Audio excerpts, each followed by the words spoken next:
Address announcer, please stop playing while Stanford is in formation ready to snap the ball. Any more playing of music and sound effects will result in an unsportsmanlike conduct foul against Colorado. It's third down. So the DJ can't spin. I guess not. Matt Austin is joining us, our rules analyst.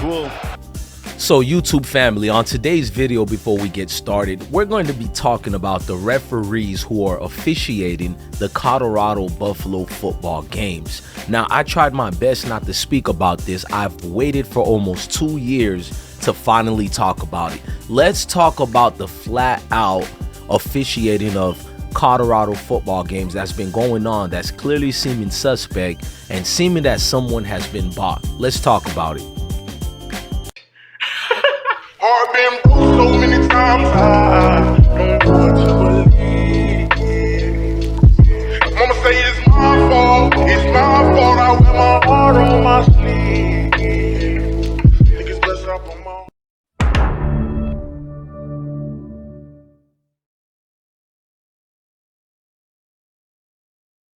YouTube family, we're at it again. I got a couple of news for all of you guys to break, but we'll do that a little bit later.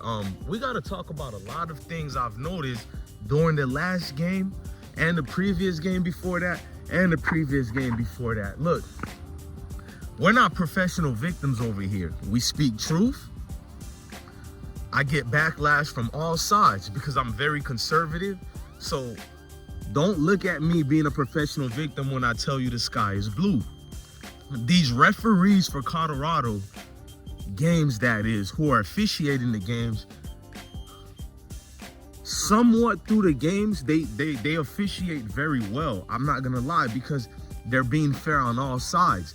It's the late little jabs that they throw towards Deion Sanders and them players, either for excessive celebration that's not even excessive at all, or for things such as if they're high-fiving each other, go to the tapes. I'm not talking about holding penalties or whatnot, because obviously referees seems very rigged.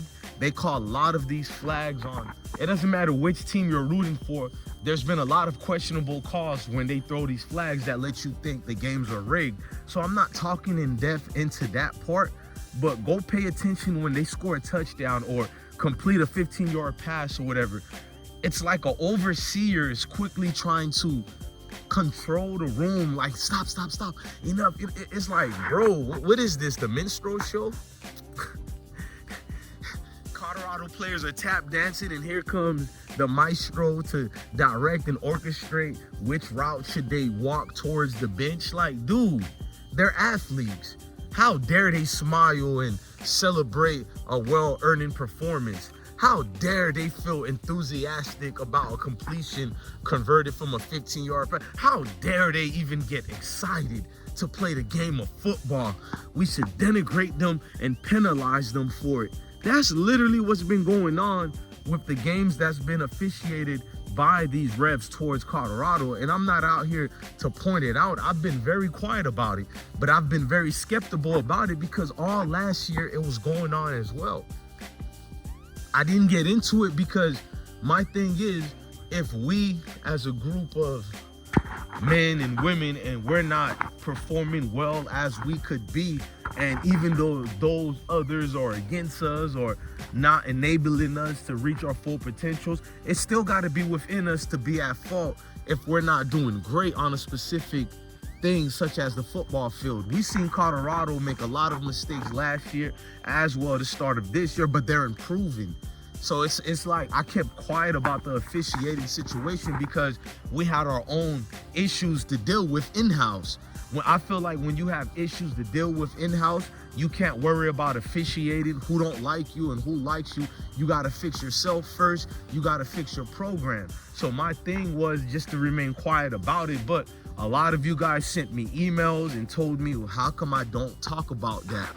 Now, to not be a professional victim doesn't mean we don't have to talk about it. I don't talk about it for those very reasons I just established. It was more so because the crucial mistakes Colorado's staff and players were making, I'd rather have focus on that until we get better.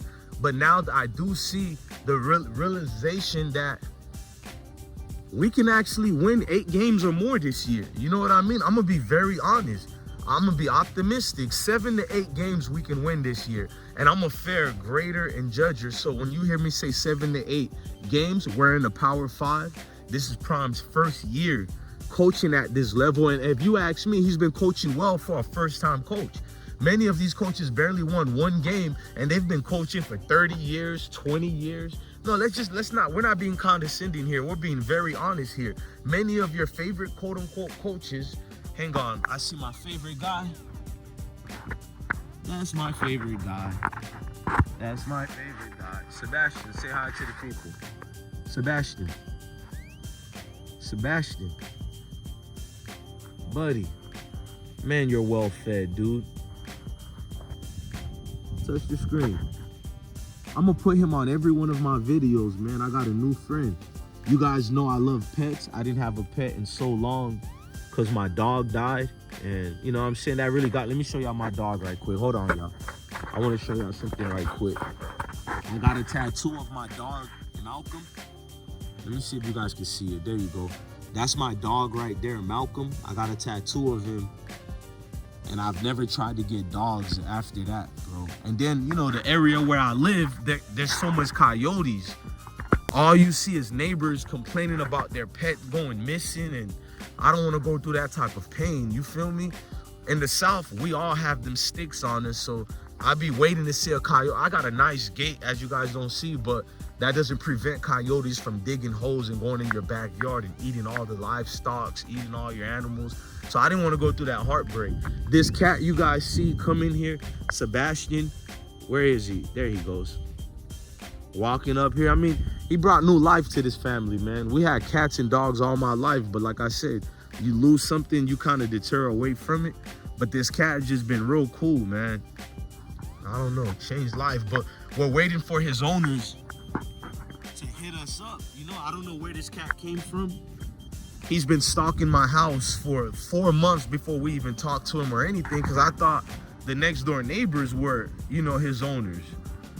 I never paid him no mind. He would be on my Ring camera just sitting there watching over the house or something, like he's a protector. And you feed them one time, they become your family. You know what I mean? That's why I don't respect people who do things like that to animals, bro. Their defense lives to a certain point, bro. Like, I don't know. Let me fast forward. Looking at the situation with these refs, like the abundance of joy people are getting as far as not liking Deion, not liking the Colorado state, I say state, but the Colorado players, it's showing me a lot of stuff, man. I'm just hot. And notice I didn't bring the race factor or anything into it, because this could not be, it don't have to always be race, you know what I mean? And don't think if I don't say it's race, then that's not what I'm talking about, you know what I mean? There's a lot of reasons not to like Colorado and Deion for obvious reasons, but it's not those obvious reasons you think. It's a lot of jealousy and envy, bro. When that name has that much cachet, no matter what stigma and dirt you put on him, people still chose to follow Deion. It lets you know what the situation is. Deion is in a beautiful situation to grow something he hasn't grown in, or others like him hasn't been able to grow from the ground up. He's getting a chance to have his own say-so. Shout out to athletic director Rick George. Deion is trying to make sure he reaches his full potential as a coach as well, not just leading young men to the pastures. So I do see that it could become a problem if all the refs keep doing what they're doing. Now, I can't save Colorado from the refs doing bad calls, but what I could do is highlight certain things and don't make it look like a professional victim thing. Make it look like a conference thing, which I think it is. Other people get paid to sabotage certain people, but it's not just due to race. It could be this institution versus this group, this conference versus that conference, certain position, certain people in certain positions who don't like others who have an easier threat, because Deion is being catered to, believe it or not. Forget about the media who hates on him, the people who don't like him. Look at everything that is good that people do for Deion. That's why I'm trying to pay attention and focus on these days instead of I'm gonna still keep my pivot on the haters, but at the same time, a lot of first-time coaches would have not gotten the leeway that a Coach Sanders got, and I'm grateful for that, man, because the world knows this man has a magnet of not just attention, but drawing people to him, bro. No matter what you say, they're getting certain recruits and transfers because he knows he can win in the transfer portal. Why shouldn't I just get transfers only? You know what I mean? I know we need a lot of high school players or whatnot, but in the world of the NIL, that's what's hurting Deion with high school players. I need to do a separate video about that. He spoke about it a whole lot, man, and it speaks volume when your coach brings up how the NIL can possibly be hurting college football. And I've seen a lot of people who's the core fan base of Colorado as well, who are telling me that, bro, if Deion keeps doing that, he's going to lose. I mean, to a certain degree, to a certain degree, I agree with that, but it's like, man, I don't know, bro. I'm not trying to get into some of these things, rigorous debates, back and forth. I see Deion is doing what others haven't gotten a chance to, so we have to look at that part. You know what I mean? Deion is definitely a blessed coach, and he definitely has people in high places who love him as well. So we can't just highlight the haters. Look, man, I'm your guy, DJ Blessed One, the best one. Let me know in the comment section if you guys been realizing as well, the refs have been really suspicious towards their activities on the players and questionable calls. Like, it's just weird. You would think there'll be more focus on penalties such as face mask, pass interference, holding, but it seems they're getting out of their rockers every time these guys try to celebrate. It's like, since that one penalty they gave Shador, actually they gave it on 4 players towards the end, which was weird.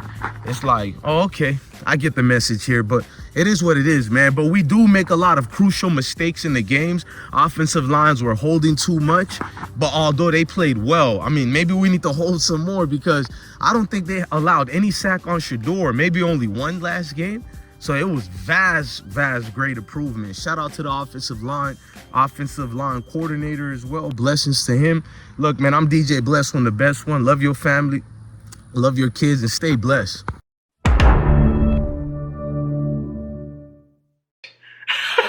Heart been broke so many times.